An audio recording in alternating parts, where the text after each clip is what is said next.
Hola, ¿cómo estáis? Buenos días, buenas tardes o buenas noches, la hora que sea para vosotros. Y os voy a contar una cosa sobre mí, que igual no lo supierais, que es que yo en mi momento iba a estudiar psicología en la universidad. Em, Ahora parece como un poco loco porque voy a estudiar educación este año, pero hace 2 años yo estaba pensando muy seriamente en estudiar psicología. Em, pero me preocupó porque en ese momento yo vivía en España y yo quería estudiar en una universidad española. Pero, claro, el español no es mi lengua materna. Entonces yo estaba preocupado de que si yo voy y yo estudio psicología en España y después es muy probable que yo trabaje en España como psicólogo, eh, no va a ser un problema que el español no sea mi lengua materna, va a afectar a mi capacidad de tratar a mis pacientes.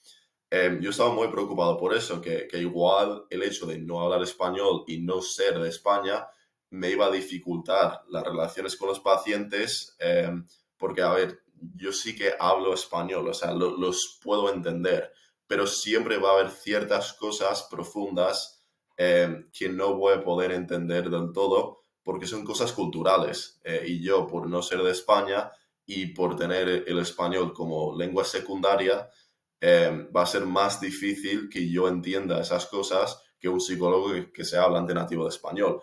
Yo además nunca había visto a un psicólogo que no fuese hablante nativo de su idioma. Entonces, pues yo empecé a investigar por internet pues, cómo funciona este tema, va a ser un problema, y yo si soy psicólogo en español, eso me va a afectar, eso va a empeorar mis tratamientos de mis pacientes. Y lo que encontré es que no, en general. O sea, en general no. Existen bastantes psicólogos que hacían tratamientos en lenguas extranjeras, lenguas que no fuesen sus lenguas maternas. De hecho, había bastantes psicólogos famosos que hacían tratamientos en bastantes lenguas extranjeras. Yo creo que, no sé si era Freud o era como un psicólogo así famoso, que había hecho tratamientos, o sea, su lengua materna era el alemán y él había hecho tratamientos en francés, en inglés, o sea, un montón de idiomas. Porque, pues siendo tan famoso, todo el mundo quería que él le tratara a ellos. Y bueno, y claro, él pues no hablaba el idioma de todo el mundo, así que tenía que hacerlo en una lengua extranjera, ¿no?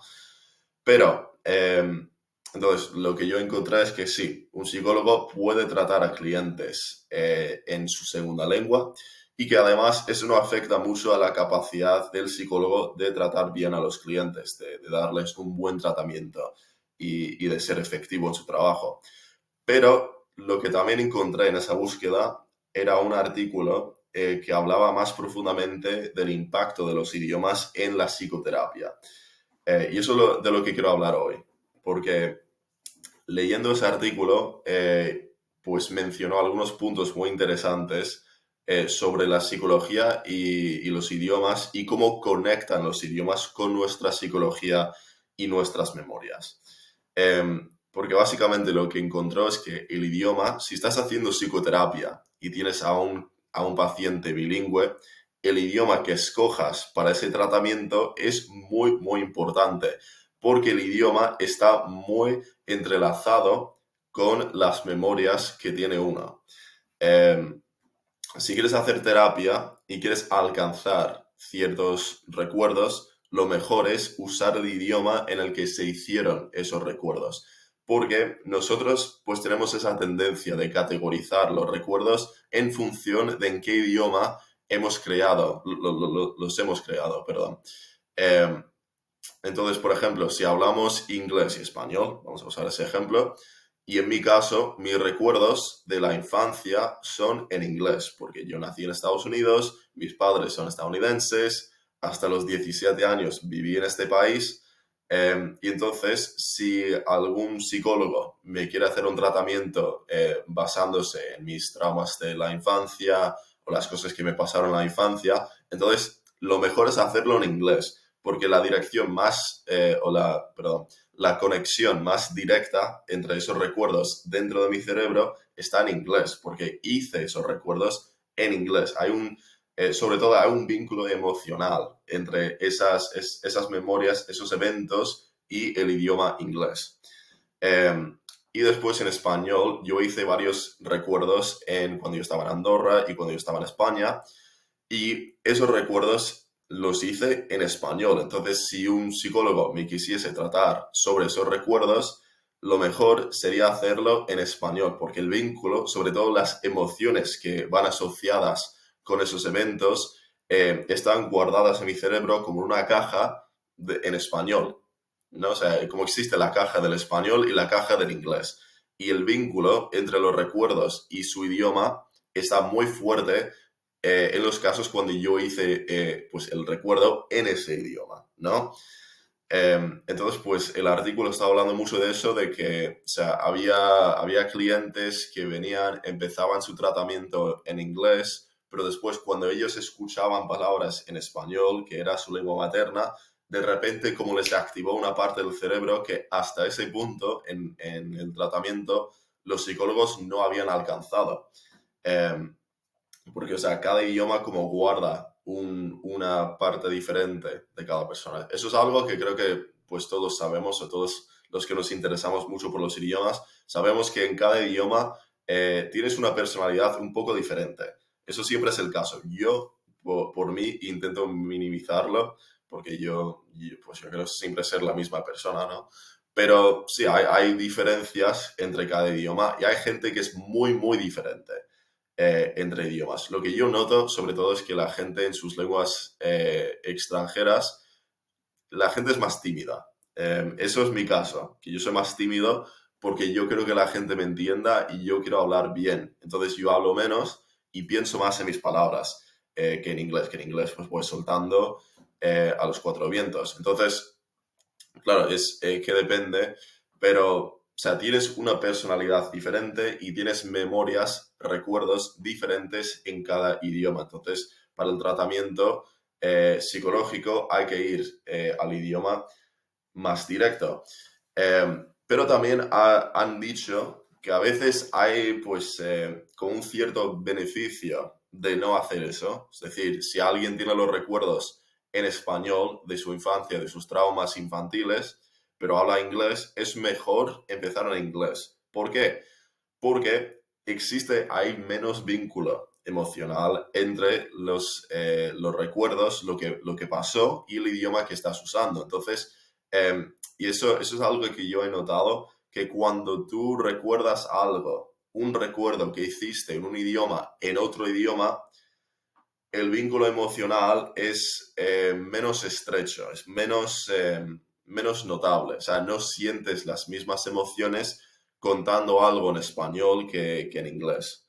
En mi caso, si yo cuento alguna historia de algo que me pasó en la escuela secundaria en Estados Unidos en español, no voy a tener las mismas emociones que si lo cuento en inglés. Que si lo cuento en inglés, pues tengo bastante nostalgia y a veces rabia, a veces felicidad, dependiendo del tipo de recuerdo, ¿no?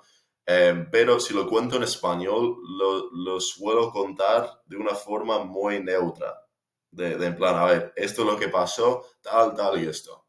Y como muy, muy plano, sin emociones, con mente fría, ¿no? Tienes esa capacidad de hacer la separación porque el cerebro también lo hace.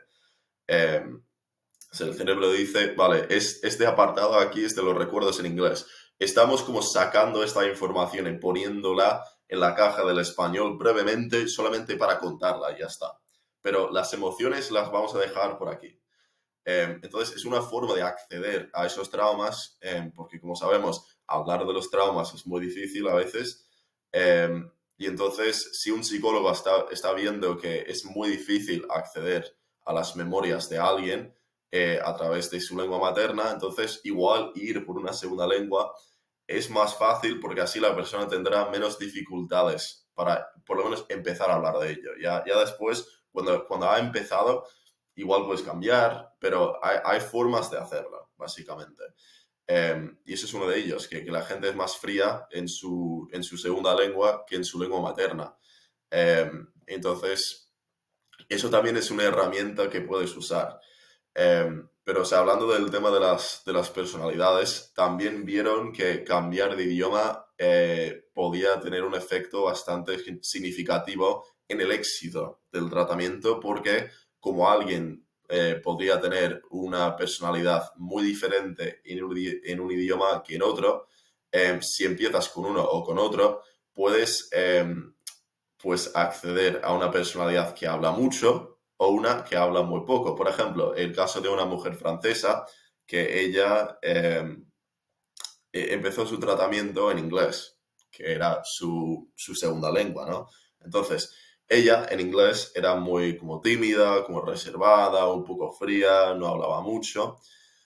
Y después de hacer el tratamiento con ella y no llegar a mucho, cambiaron al francés y lo que vieron es que de repente hizo un giro 180 en su personalidad y se volvió una persona súper abierta, súper como feliz, súper expresiva, incluso un poco ligona, decían los investigadores en el informe. Entonces era más fácil acceder a sus recuerdos y hacer la terapia porque ella en francés expresaba mucho más sus emociones y sus pensamientos y claro, tenía esa conexión más directa entre pues, lo que estaba diciendo y sus recuerdos de la infancia. Entonces, pues son cosas que, o sea, ese artículo mencionó muchos casos y muchas formas donde ves conexiones entre los idiomas y la psicología, los idiomas y las memorias. Y no sé, me pareció interesante. Y lo menciono porque he visto casos donde se aplica a mí. Y un caso muy importante, que es, no sé si llamarlo trauma, pero sí que es una cosa que me ha pasado, que es una cosa que tengo que superar con el español, porque ahora mismo con el español me siento inadecuado muchas veces. Y me di cuenta del por qué, porque ayer por la noche tuve un sueño y el sueño era esto, que yo estaba pues en una furgoneta con unos compañeros de clase de la universidad, que claro, aún no los he conocido, así que son compañeros ficticios, pero estábamos yendo como cerca de una montaña, un volcán, algo así.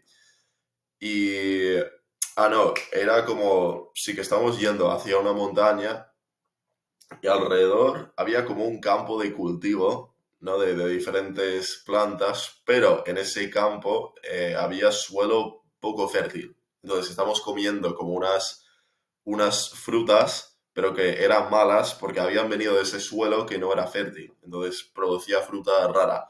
Y claro, todos ahí están en la furgo haciendo comentarios de, ay, qué asquerosa esta fruta, porque es así. Y yo intentando explicarles que era debido a ese suelo infértil.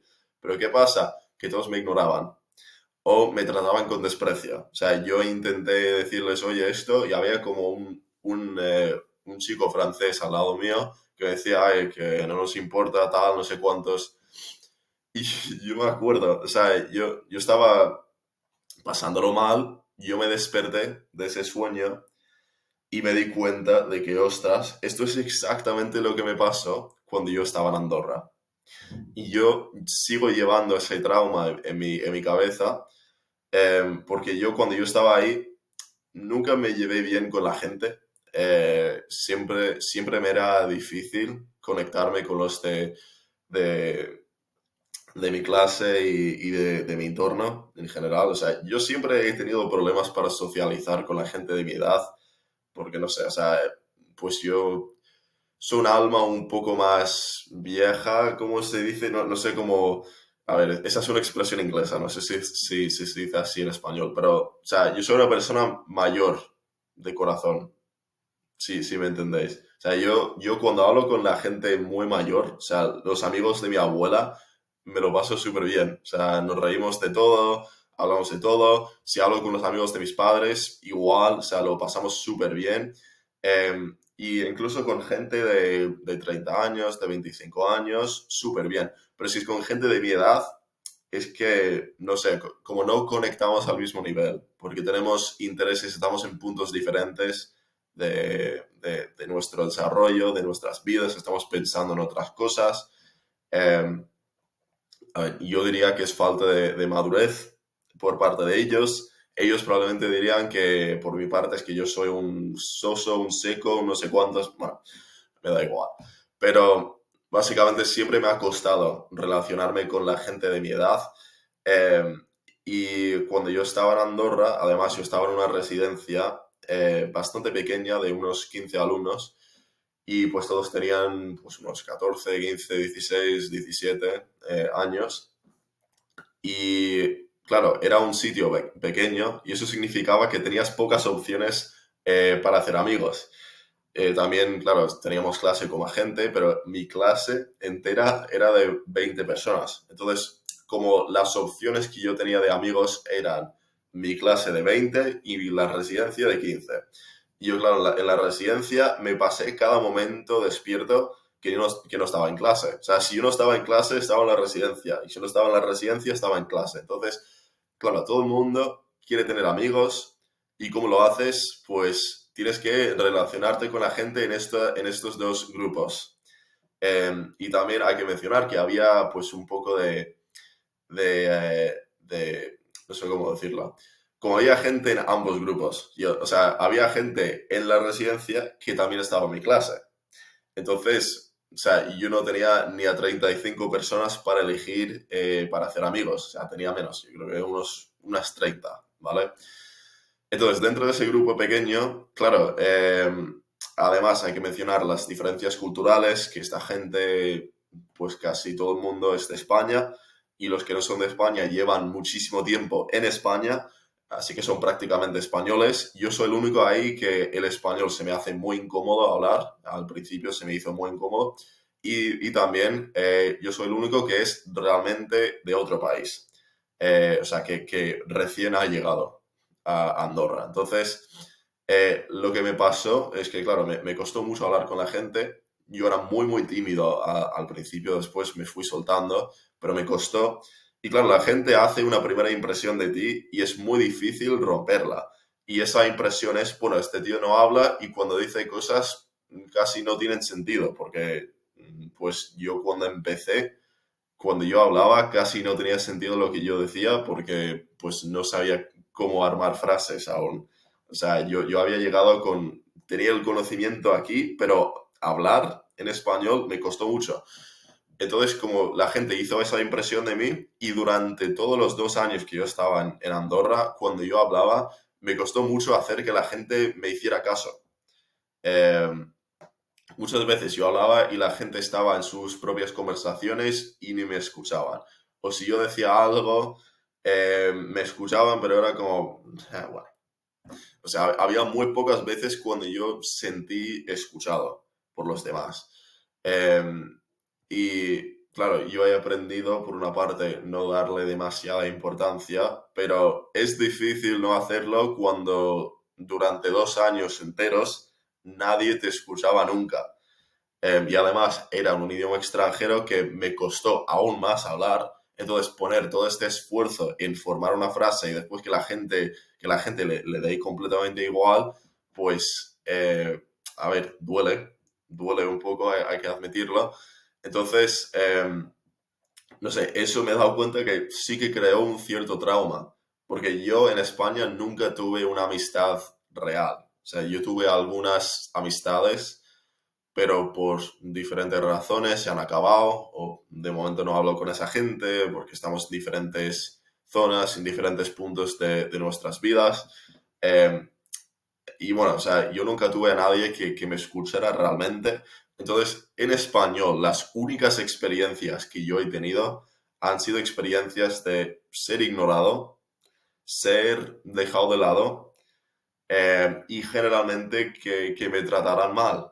Porque además de que la gente me tratara con indiferencia, había la gente también a quien por alguna razón yo les caía mal directamente. Y no sé, o sea, no sé si era por ser español o por el tipo de gente específica o específico que había en ese colegio, pero cuando yo le caía mal a alguien, me tenían que mostrarlo activamente. O sea, como siempre me hacían comentarios innecesarios y bueno, había mucho drama con todo eso. pero sí, había cierta gente a la que pues mi forma de existir, mi forma de ser les molestaba y como veían la necesidad de hacer comentarios, de tratarme mal, de pues repartir rumores y bueno, otras cosas. Es que si os cuento la cantidad de cosas que me pasaron en Andorra, es que realmente es hasta gracioso. Eh, bueno, es gracioso ahora mirando para atrás. En el momento, pues me molestó bastante, hay que decir. Pero sí, o sea, lo que yo me he dado cuenta es que en español, claro, mis memorias formativas ahora son esas. Son memorias de gente tratándome mal, pasándolo mal. En general, las condiciones en ese colegio no eran los mejores en varios sentidos. Algún día os cuento las historias completas, pero por eso, o sea, pues tengo esas memorias tan negativas y ahora que vuelvo a España, las únicas memorias que existen en español, las memorias con las que tengo conexiones directas en mi cabeza, son memorias de timidez, de ser ignorado, de ser dejado de lado, de que gente a quien yo le cayera mal por razones que aún no entiendo y que eran cosas que no eran mi culpa, o sea, llevo todas estas memorias y llevo muy pocas positivas. Y entonces, claro, ¿qué voy a pensar? Si empiezo a hablar con alguien, voy a como dar por hecho de que lo que me pasó en Andorra va a volver a pasar. Que esa persona con quien ahora estoy hablando me va a juzgar, esa persona me va a ignorar. O sea, eso es un poco el trauma que sigue en mi cabeza que no existe en inglés. O sea, yo en inglés ahora me he vuelto una persona súper confiada, una persona que habla con todo el mundo, que es súper sociable, que yo antes era tímido. O sea, yo de hecho cuando llegué a Andorra era tímido tanto en inglés como en español. Ahora en inglés soy mucho más sociable, que si estoy en grupos de amigos o en pues reuniones familiares o cualquier sitio, incluso con desconocidos, si yo sé que me están prestando atención, yo soy súper sociable, súper simpático que es un cambio muy reciente. Yo creo que una parte de eso es que pues yo era profesor, que es un trabajo que requiere mucho de habilidades sociales y con tanta experiencia trabajando con gente me ha dado más confianza en mi vida personal. Y entonces eso está muy bien. En inglés ahora soy, yo creo que una persona mucho mejor en ese sentido de pues, relacionarme con la gente en español aún eso no ha cambiado. Creo que esa transición en mi personalidad no ha llegado al español. Entonces estoy un poco nervioso por lo que va a pasar en España. Eh, ya vamos viendo, pero no sé, es una cosa que quería comentar con vosotros porque pues me interesó y sobre todo ese sueño que tuve ayer me afectó. Como me hizo darme cuenta de que, oye, los problemas de Andorra van a seguir conmigo. Aunque yo ahora voy a estar en Madrid y no en Andorra, pues va a existir ese mismo trauma de cómo me trataba la gente ahí y voy a tener que superarlo activamente para poder hacer nuevos amigos y tener confianza en la gente en España pues convertirme en la persona ideal que ya soy en inglés, pues convertirme en esa persona en español, eh, porque o sea, eso es el objetivo, ser yo en español, no dejar que el idioma influya en mi capacidad de ser yo mismo. Eh, pero bueno, ya está. Espero que os haya sido interesante este vídeo. Y si vosotros compartís mi experiencia, si habéis pasado por cosas parecidas de pues tener ciertas memorias o ciertas cosas que en un idioma son muy, como tienes mucha conexión con ellas y después en otro es como si estuvieses completamente separado de esas cosas, contadme en los comentarios o si habéis tenido experiencias diferentes siendo una persona bilingüe, también contadme. Así que yo sé que muchos de vosotros sois bilingües inglés-español, así que me encantaría saber vuestra opinión. Os digo también una última cosa antes de dejarlo, que es no solamente las memorias, pero una cosa que yo creo que representa muy bien esto de la comunidad haciendo ciertas cosas en un idioma o en otro, es el tema de mi familia. Porque yo cuando hablo de ellos, claro, hablo de ellos en inglés. Digo, pues my grandma, my dad, my mom, ¿no? Y yo pensé que, bueno, si empiezo a hablar de ellos en español, pues uso las palabras en español, ¿no? Digo, vale, papá, mamá, mi padre, mi madre, mi abuela, pero no sé, pues, o sea, se me hace tan raro hacerlo. O sea, si yo, sobre todo yo hago apuntes ahora bilingües, o sea, hago apuntes en español o en inglés como me parezca mejor ese día. Pero si estoy haciendo apuntes en inglés y digo, oye, tengo hoy una cena con mi abuela, lo que siempre pongo es, hoy tengo cena con grandma. Porque para mí poner cena con abuela me parece que, o sea, a mí parece que estoy hablando de alguien, de alguien diferente, que estoy hablando de otra persona, si pongo eso. O sea, para mí abuela no es la persona que vive en mi casa, que he conocido desde que nací. O sea, no es esa persona. Igual que si pongo cena con papá. Papá no es la persona que he conocido toda mi vida, que vive en mi casa, que me ha criado, no es esa persona, es como un constructo de él, pero españolizado. Eso es lo que es para mí papá, igual que abuela. O sea, abuela para mí es mi abuela, mi grandma, pero cambiada. O sea, es como otra persona. Entonces yo cuando hablaba con la gente en España sobre mi familia, no tenía tanta conexión emocional. O sea, más era, me sintió como, vale, estoy diciendo las palabras correctas para que esta persona entienda de qué hablo, pero yo no tenía la misma conexión de si yo estuviese contándole a alguien en inglés sobre las cosas que ha hecho mi abuela. En ese caso sigue siendo las emociones, el orgullo, la felicidad, pues contando su historia. Eh, entonces, no sé, es como, es raro, pero cosas así de la familia, contarlo en español para mí, me siento que estoy hablando de alguien, de otra persona. Si digo las palabras en español, es solo en inglés que tengo las memorias y las palabras con esa conexión emocional de que realmente se siente que estoy hablando de esa persona viva, de esa persona de la que tengo la imagen en mi cabeza. Sí, si digo la palabra en español es como es otra persona que esa conexión ya no exista.